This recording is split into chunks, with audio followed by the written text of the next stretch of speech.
and thank you for joining us for another episode of That Solo Life, the podcast for PR pros and marketers who work for themselves, like me, Michelle Kane, and my as ever wonderful co-host, Karen Swim of Solo PR Pro. How are you doing today, Karen? Hi, Michelle. Great. Thank you. How are you doing? I'm doing pretty well, getting through the day. Yeah. I can't complain. Yeah, things are going pretty well. It's September is hopping, depending on when this hits our podcast. I can't believe the month is almost halfway over. It's a little crazy. As we're recording this, it's the middle of the month already, and it's gone by very fast, which is a nice change to August, which seemed to be 4 years long. So I'm okay with that. That is very true. Very true. I think the heat probably had something to do with that. But we're not here to talk about the weather or the calendars. Today, we're going to talk about working with different generations in the workplace, whether it's your colleagues or your client contacts. We've got in the workplace, we still have boomers, Gen X, millennials, Gen Zs coming in. 4 different generations, and we all bring different experiences, work styles, expectations. So we're going to chat a little bit about that today. I find it kind of interesting, although I'll start off with a disclaimer of, as I was researching this, most articles, of course, totally stepped over Gen X, my lovely independent, we'll take care of ourselves generation. It always seems to be a battle of and then there's the silent generation too, right? There is a silent generation. And especially now when we have labor shortages in so many places, you're seeing retirees either not retire or return to the workforce. And so, you really do have a multi-generational workforce. And, let's not forget, I think that the Gen Zers, they're 25, so they're in the workforce. So it's a challenge for employers because you really today have to have a very different approach to managing so many generations and their style of working, their communication style, and their attitudes about work. Right. So as an employer, it really requires a very modernized approach to management that's more personalized than ever. And I think that will be interesting to see how we develop leaders in the future. But for us solos, it's, we can think of ourselves as leaders as well, because not only are we leading our own companies, but we are in a leadership role as a consultant to our clients. And so we have to also manage all of those generations. And I think that it can be an exciting challenge. But if we're really honest, it also has its own set of frustrations because it's almost like you're constantly having to ask, okay, how do I communicate this in a way that's meaningful to the other person? And then taking a step back when someone does something. For example, Gen Z has grown up in a very collaborative environment. If we think about it, for those of you who have children in your families, when they were in grade school, they were already using Google Drive to collaborate on projects and assignments. And so working together is something that is just native to them. They don't know another way. And in the workforce, that can translate to them handing something off or asking you to be involved in something. And as if you are an older generation, that can feel like they don't want to do the work and they're delegating it to you. So it can feel like they're pushing things on you, but in reality, it's their collaborative nature. And so I think, you have to ask questions and you have to, stop for a second. And as a PR pro, I have encountered this where the different generations have different ways of handling stuff. And so sometimes, you are not, it's like, do I have to do everything? Why are you giving, you want to say that, like, why are you giving this to me? I'm not going to write this award thing for you, but they want you to be involved. They want it to be collaborative. They'll jump in with you and do the work, but it's a matter of understanding what the ask is. And so I myself experienced those challenges where I have to just take a breath and go, hey, how old is this person? And so then what is their work style compared to what I may have been? it's not always easy. No. And, it's just interesting when you think about it, the big picture of it all. Every generation has shared and individual experiences. And I almost feel like it almost seems like a sliding scale of sorts. I don't know, that's not quite the right term, but, you had the boomers, independent go-getters. And then, the silent generation that came after them, kind of similar. And then I know from my Gen X experience, when we entered the workforce, it was sort of, okay, we're looking to you for the systems and this is how things are done. And fold into that technology, right? So when Gen X was entering the workforce, the only new thing that we had to deal with really was, personal computers. We all shared disks, floppy or 3.5. Yeah.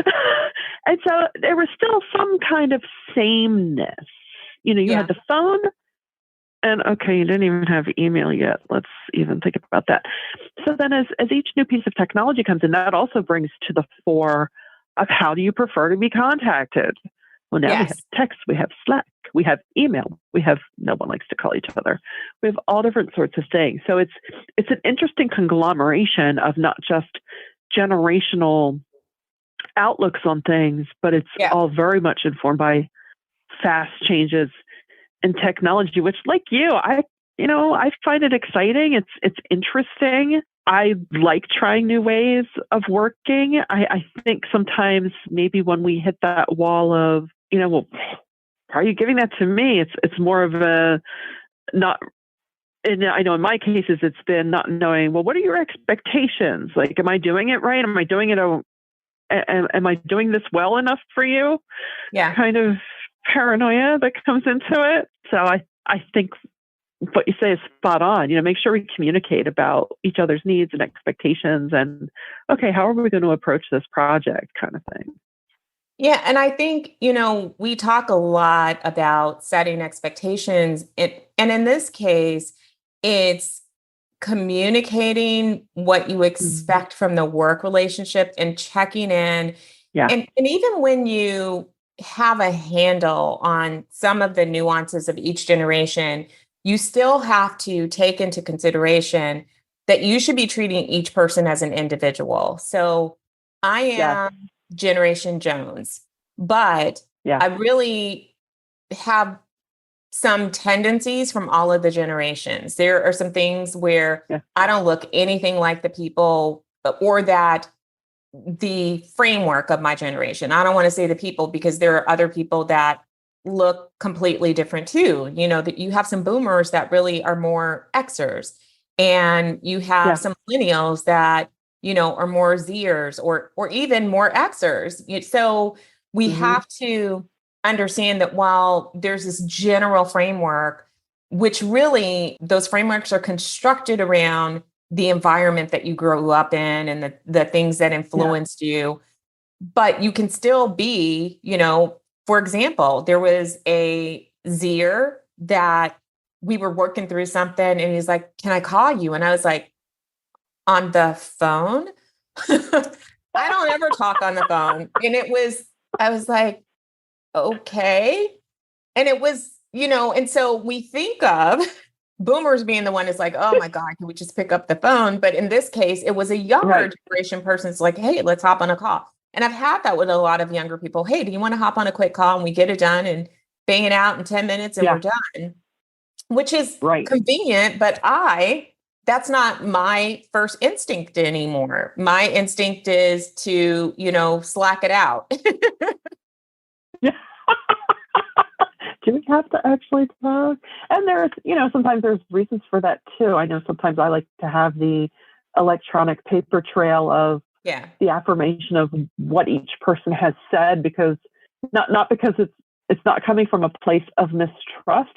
Sometimes it's coming from a place of, I'm not going to remember everything. So I like to have it somewhere. But no, that's funny. I think too, above all else, as you were saying that, I was thinking, what if we didn't label our generations? And what if we were just coworkers?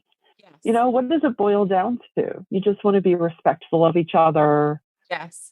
Try and be flexible, which our business screams that you be flexible. And just coming from a level of, just coming from an understanding, I think is key. You're absolutely right. I think for all of us, and this cuts across the board to every generation, I think the clear message is do not be judgmental or critical of someone else's generation and work style, because that doesn't get us anywhere. Ultimately, we're all playing for the same team and working towards the same goals. And every generation has something to learn from every other generation. So tap into that, because this is, in my the richest times to be someone that works, whether it's running your own business or in a traditional company, because we have this opportunity to learn so many different things from so many people. We have, again, the silent generation that's come back to the workforce, and the lessons that they can teach us, the knowledge base that they have. Sometimes having that historical perspective makes what you do, it gives it depth, it gives it context, and it makes it a much richer experience. Me personally, from those, retirees that are still working, or people that are just older and never left the workforce, I am inspired by their resilience. I'm inspired by how calm they are about things. They've seen enough that they just don't get rattled. And in many cases, we want to put them, over in a corner and believe that they are too old to know what's up. And that's couldn't be further from the truth. And, we have to learn not to be critical of the ways in which people accomplish work, but question our own practices. Okay, that's not the way that I would do it, but wow, is there something that I can learn from this approach? Is there something I can incorporate? I think one of the dangers to solo PR pros is to get so stuck in our routines and in our way of work that we don't move forward. And, you hear things like, oh God, millennials, or oh God, Gen Z, they don't want to work. And we need to get rid of that. We need to lead that charge to be more accepting and embrace these generations and learn from them. Honestly, every generation has contributed something to the world of work that we should be grateful for. There's so many things that I agree. Thank you for this. Thank you. Your generation moved this. And hopefully we can see that every generation moves things forward in some way. And we're not done. If you're still working, you're not done. It's not too late to make an impact. It's not too late to help to continue to push the world of work forward.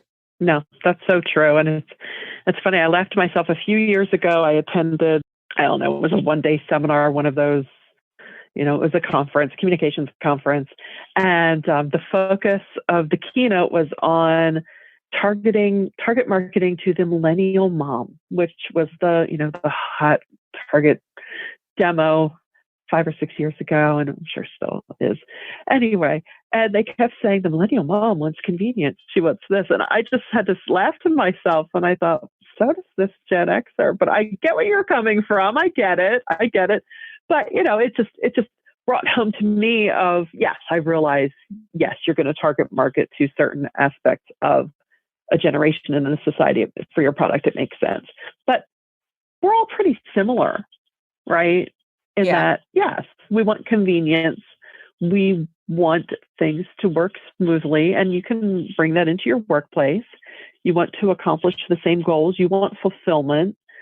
It's just really how you go about it and what your perceptions are of what that really means, because that does mean something different in small ways to all of us. But I think it's just a fascinating and exciting time to be working, like you said, because what if there's a new way? I mean, going back to 15 years ago, when my probably millennial web developer was, introduced me to Basecamp, and oh my goodness, my world was changed. Just things like that. Why would you not use this? This is incredible. I think it's great if we all just come from a place of, look, we want to have common understanding. Isn't it neat if we can learn from each other? This is not a competition. we're here to get a job done and to do it while keeping everyone as sane as possible, which is always good. And to do it well. We just want to do good work with good people at the end of the day. Isn't that the case? That's my goal. And in the case of a client, I think that I want to remind solos, because sometimes I see that people, I used to call it the detox period. You launch a business and it really takes some time to detox from that employee mentality. And we can sometimes take that into our client relationships where we forget we're not their employee. It's a business to business relationship. And so people are afraid to push back or ask questions. And I think rather than being resistant, because that just makes work miserable, ask questions like, okay, wow, here's the way that I do it, share with me like why you use this particular process, and be willing to adapt things. Don't just, and I know it's a pain to adapt new technology. And the longer that you're in this business, the harder that gets. We all go like completely bananas when a beloved tool changes its interface. That is the most frustrating thing, because it's something you have to think about, and you didn't have to think about it. Right. I'm right there with you. Right. Sometimes the changes are terrible. And it doesn't mean that you have to keep reinventing everything that you do, but you do need to be willing to listen and understand why somebody who may be of a generation does things differently than you do, and then find the best practice for both of you, because their way may be better, their way may be faster, it may save you time. But if you're resistant to that and immediately think that you're right and they're wrong, then you'll never learn anything, and you will age yourself out of the workforce.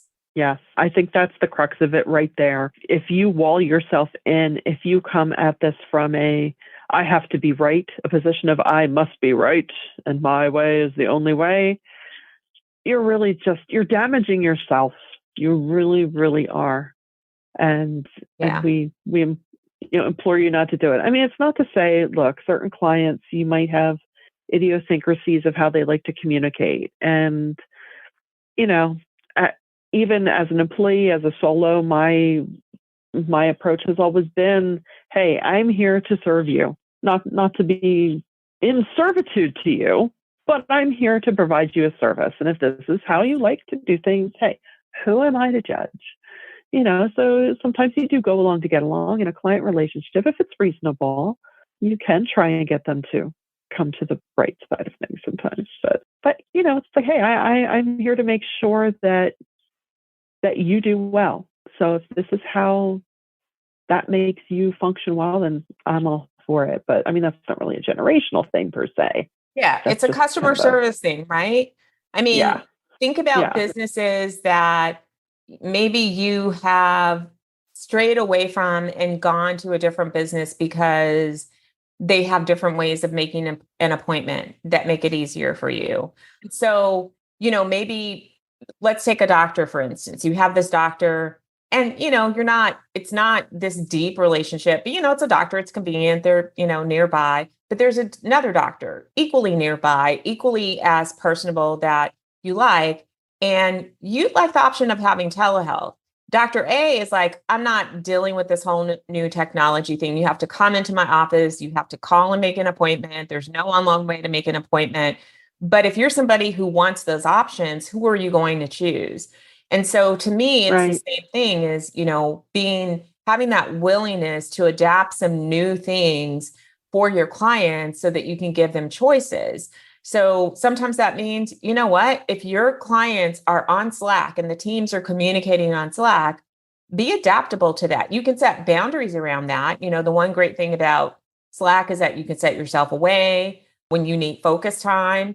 You can, sort of encouch boundaries around the types of messages that you want in Slack. Like, hey, for longer threads or for things that we need to preserve, some timeline on, let's use email. You can even just, Slack that, like, hey, can we bring this conversation into email? Or, hey, you can even hit like a Slack call and call the person up and say, okay, I'm not able to keep up with all the components here. Let's take this over to email, or let's just have a quick call so that I can take notes and record it. So even when you adapt something, it doesn't mean that you're abandoning something else that you use, but it is about being customer friendly, not in the point that you're changing your entire business.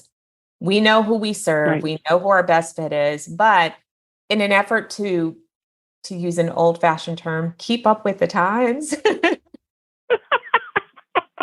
Is that old fashioned now? It's old fashioned. I mean, I'm older and, there are days that I'm just like, oh my God, I don't want to learn one more thing. And I'm just ready can I just retire now? Just leave me alone. Me and my dog, we're going to go off. We're going to go away to, some mountain retreat and I'm just going to write. But it's sometimes the new shiny is fun. No, but it's true. It's like, I often say this when I'm talking about marketing and PR in general. Yes. The tactics haven't changed. It's just the tools we use. So much like print advertising became fax blast, became email marketing. It's similar with how you work with each other over the years, right? I mean, our goals are still the same. The tactics may change, but the goals are still the same. I think it's the same when you are collaborating with people. Sometimes, everyone just has different work styles and they are coming from different backgrounds. And I think the bottom line, if we honor that about each other and come in with a good, flexible, positive attitude, which, let's face it, if you were going to be, someone that other people like to work with, and not that you need to campaign to be liked, but it sure helps when you're trying to get something done. Just play nice with each other, learn from each other. Yeah. It's an opportunity. Don't look at it as a problem. I know there's so many think pieces that like to position us, and I've shared my share of Gen X memes. Yeah. And I mean, it's, that's not in the workplace. Part of it is, if we're all honest with ourselves, it's a little bit of protecting our territory. There is, you can feel threatened by any other generation that maybe they are more interested in taking your piece of the pie. And so I think once you remove that and understand that we're sharing the pie because we're working on the same thing and we're working toward the same goals, it can ease it. Doesn't mean that you're not going to have bumps in the road. Doesn't mean you're going to not have frustrating days or difficult conversations. And, and there's going to be people that are difficult to work with because they're difficult and it has nothing to do with their generation. So let's not blame an entire generation. Difficult behavior. I say when you are working with clients that are difficult or toxic, you need to start moving them out of your space because nobody has time for that today. Life is too short. Right. Work should energize you. It should be something you enjoy. Thank you, Gen Zers, for reinforcing that work should have value to you. So difficult people, whole different discussion. Yes, exactly. It's not to say that you have to force a relationship that is unhealthy for you or put up with people who are just, working in a damaging way. Yeah. We don't want that at all. But what we do want is that for you to get value out of our time together. And we hope this was a thought-provoking discussion. And, we'd love to hear your experiences. So please do visit soloprpro.com and let us know what your experience is with cross-generational work in the workplace or as a solo with your clients and colleagues. And until next time, thanks for listening to That Solo Life.